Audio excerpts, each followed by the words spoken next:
The caves of Qumran were unearthed in 1947. They are located 13 miles east of Jerusalem, along the shores of the Dead Sea. Here, a discovery of biblical proportions was made. The caves of Qumran, a modern discovery with an ancient past.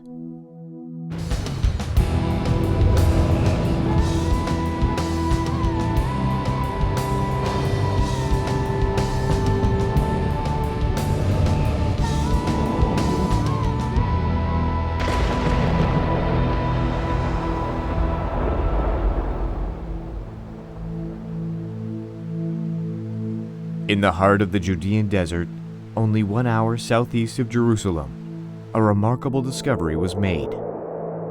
A cluster of caves that are now known as the Caves of Qumran yielded some of the oldest and most ancient copies of several books of the Bible. The scrolls, which include fragments of the books of the Old Testament and commentaries on communal living and apocalyptic war, have shed important light on Judaism and the origins of Christianity. This discovery came at an interesting time. In 1947, the world was just beginning to recover from the devastating war against Hitler's Nazis. And for the first time in 2,000 years, Jews from all over the world were returning to the British-controlled land of Palestine, which 1 year later would again become the nation of Israel. It was during this time a Bedouin shepherd was tending his flocks near the Dead Sea and stumbled upon what some archaeologists are calling the most important discovery in archaeological history. Mere chance that one shepherd went to look for his goat who disappeared, and he saw in a cave something which looks like jars. He was suspicious that those jars are ammunition or something like that, because in World War II, and remember it was only 2-3 years after World War II, the Germans sent spies who were parachuted in Jericho area, and they came with ammunition. It was the idea of the Germans was to, along with the Jerusalem Mufti, to create a revolt against the British in Palestine when the British were occupied, fighting the Germans in Europe. So he was suspicious that maybe these are arms because they're very long, narrow jars, they look like bombs. He threw stones, broke one, and he saw the inscriptions, and so actually the thing was discovered. He brought them to merchants in Bethlehem, and the rest is history. Scrolls from this cave began to appear in the hands of Bedouin antiquities dealers, and some even appeared for sale in the Wall Street Journal. Some were purchased immediately by Sukenik, who realized their importance, the late Professor Eliezer Lifa Sukenik. So the 7 first scrolls are now exhibited in the Israel Museum. All the other scrolls came later in all kinds of ways, and especially in 67, because they were stored in Rockefeller in 67, they came to our possession when Jerusalem was reunited. Today, many of the Dead Sea Scrolls are on display in the Shrine of the Book, located in Jerusalem. This amazing building was designed to keep and preserve scrolls in its special climate-controlled environment. But how did these animal skin and parchment documents survive for 2,000 years in the Judean desert? The fact that the Dead Sea Scrolls were discovered in the Judean desert is a very simple reason.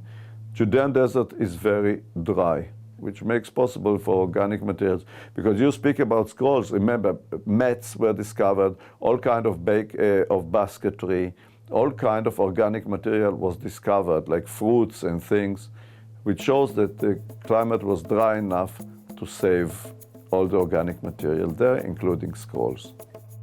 Today, Cave 1, where the first scrolls were found, is off limits to the public. Dr. Stephen Fawn, an archaeologist and one of the editors of the Dead Sea Scrolls, takes us as close as we can get by law. We're at a very significant archaeological site. Tell us where we are, Dr. Fawn. Well, we're just a little less than a kilometer to the north of the site of Qumran, and you can actually see up in the cliffs behind us that there are many caves in these cliffs.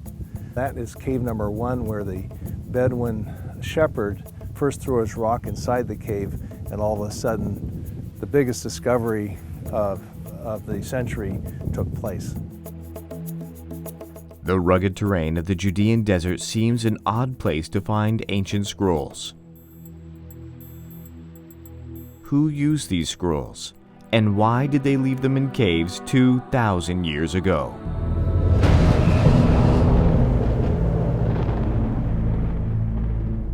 In 1947, mysterious scrolls were found in the caves of Qumran near the Dead Sea.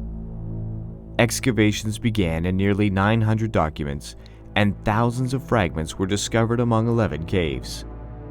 Written in Hebrew, Aramaic, and some Greek, archaeologists were able to determine that much of the scrolls were created and used around 2,000 years ago. But by whom? Although some might say it is still open for debate, many experts believe that a thriving community of scribes known as the Essenes lived in Qumran and made these scrolls.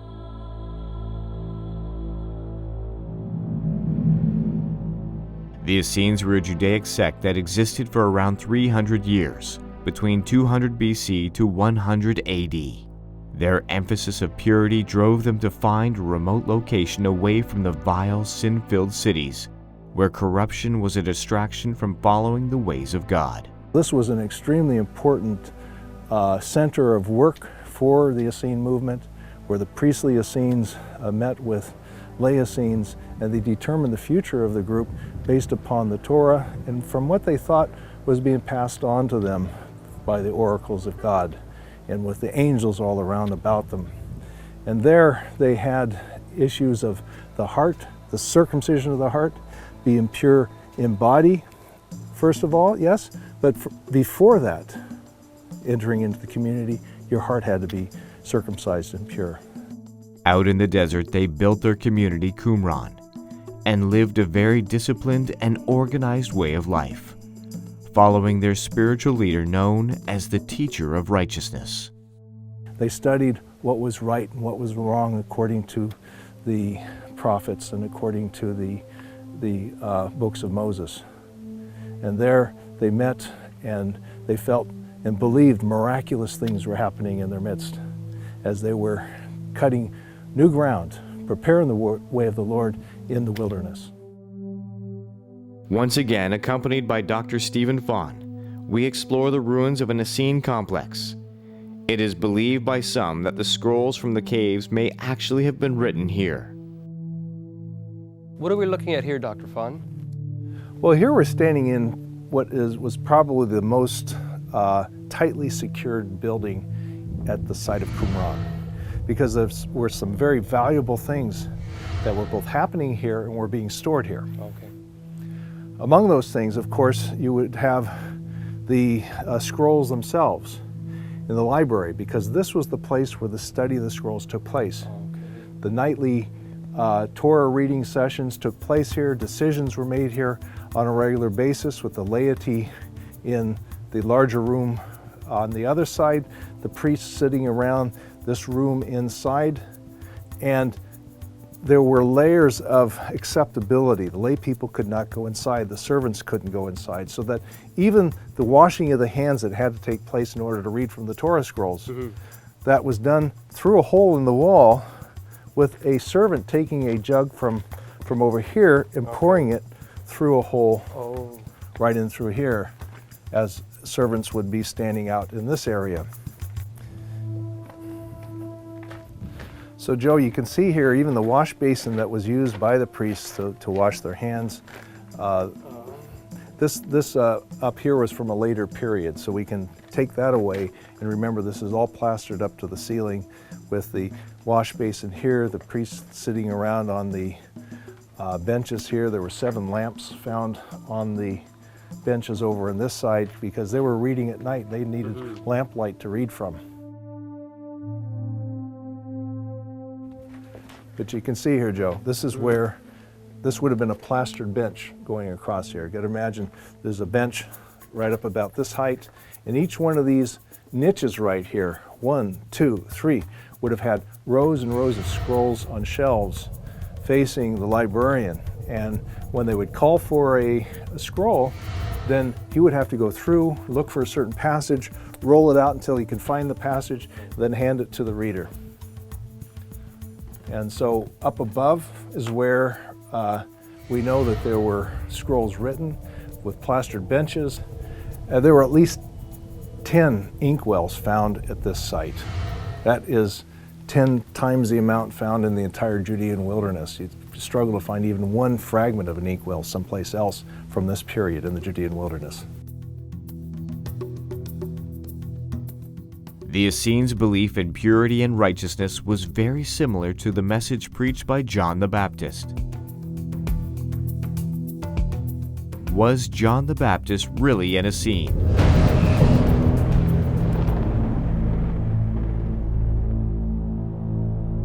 One of the debates being waged amongst scholars is whether John the Baptist was an Essene or not. We know that the Essenes lived a very strict sectarian lifestyle. Their message heavily emphasized personal purity, which could be achieved by full water immersion, a type of baptism. We know that John the Baptist came from the wilderness preaching a message of purity and repentance through water baptism. Is this enough evidence? What do the experts have to say? I don't think John the Baptist was an Essene for a number of different reasons. Dr. Shimon Gibson is a highly respected archaeologist in Israel. He is of the mindset that John was not an Essene. First of all, there's no evidence at all that, based on Luke chapter 1, verse 80, that he grew up in desert places. I mean, the Greek actually indicates that it's a place which is far away from human beings, but that can be also in the Judean hills, not the desert. The most important thing for me is that John the Baptist is a very inclusive person.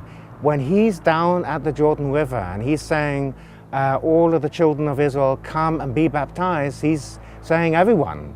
Whereas the Essenes were very exclusive. They were very choosy about who might or might not join their group.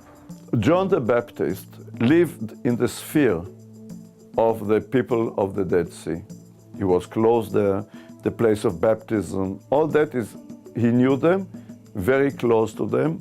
Many ideas are very similar. I'll give you but just one example why they're different. Just small, which is very trivial, but still it can show. One of the important things about both of them was purity. Baptism, the idea of baptism is purity. But whereas the Dead Sea Scroll people used to go with white robes, which are clean, which can be easily washed, when you describe John the Baptist, what did he wear? A woolen fairy or whatever it was. That's how he's described. You can see it also in all the depictions of Christianity in art, if it is Byzantine art, if it is Renaissance or Baroque, whatever, you can see them all. So you see, even such an external thing shows that they were different. He did not belong there. Not all archaeologists dismiss the similarities between John the Baptist and the Essenes. In fact, Dr. Stephen Fawn is convinced that he most certainly did belong to the desert group. And John the Baptist was a person who was preparing the way of the Lord. In cave number 1 was found the community rule, which says that their reason for being out here in the wilderness was to prepare the way of the Lord. And many of the teachings of John the Baptist actually are very close to those of the Essenes. To find out more about John the Baptist, we visited Dr. Gibson at what some believe to be the cave used by him for his baptism rituals just outside of Jerusalem. There's a flight of steps leading down. This fascinating cave has many engravings which appear to be linked to John the Baptist and early Christianity. Great. Be very careful of your heads as you come in. Oh, wow. It's amazing, isn't it? Wow. So this is the cave of John the Baptist, as we call it. To be frank, one should call it the Tsuba cave and allow the discoveries then to speak out.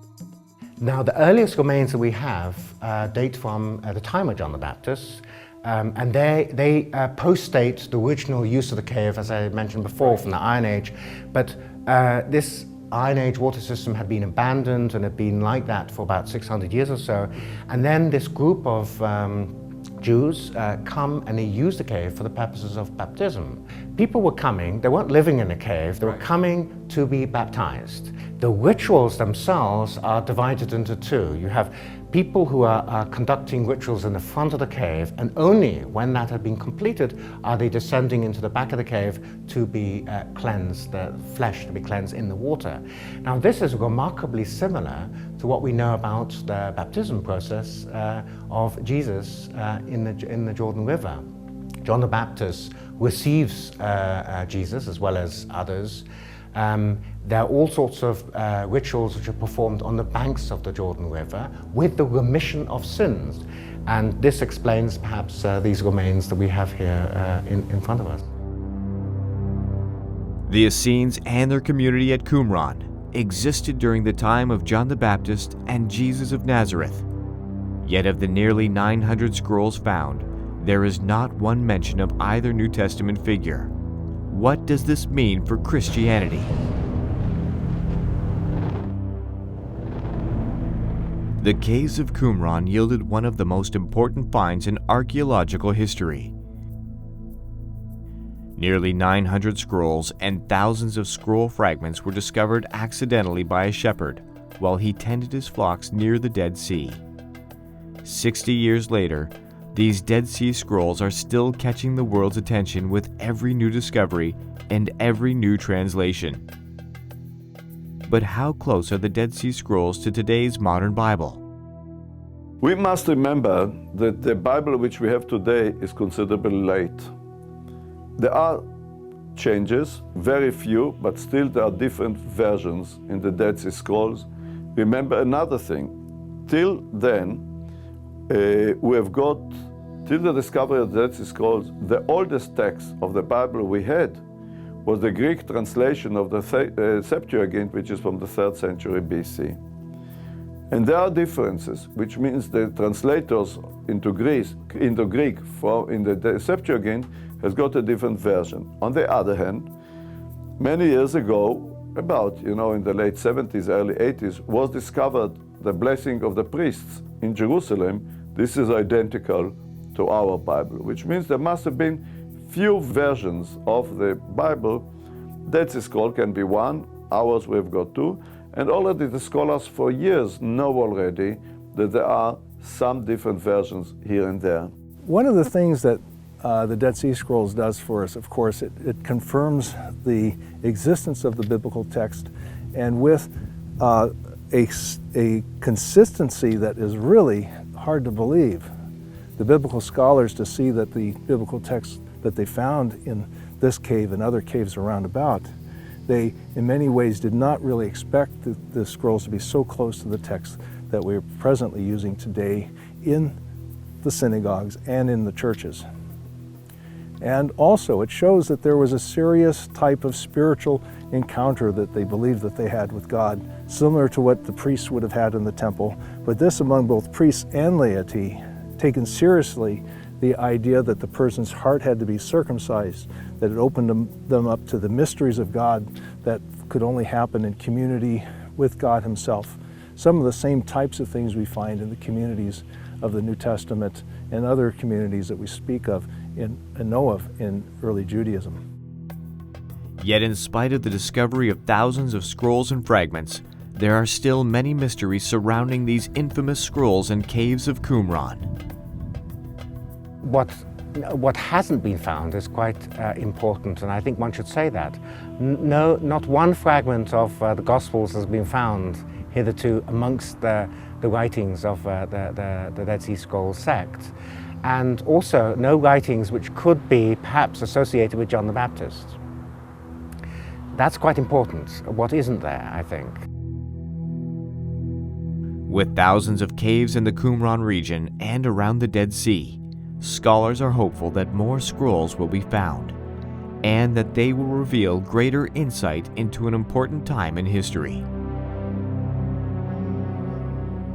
I still think that there's a potential of discovering scrolls in that region.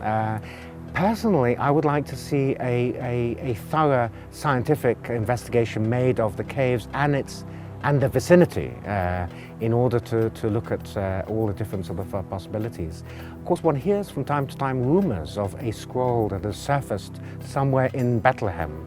But you know, it's very difficult to know what's behind these rumors. I've heard these rumors from a number of different sources now.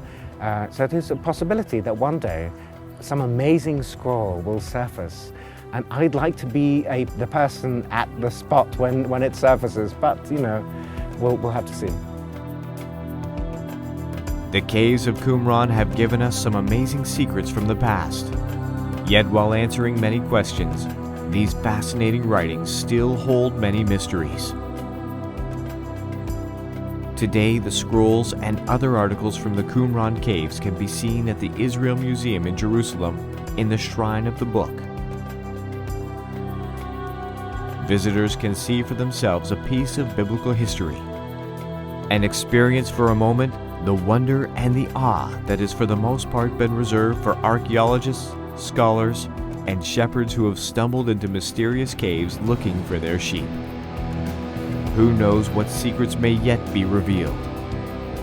The Qumran caves and the Dead Sea Scrolls are fascinating remnants of Jewish history that have been unearthed in Israel's ancient soil.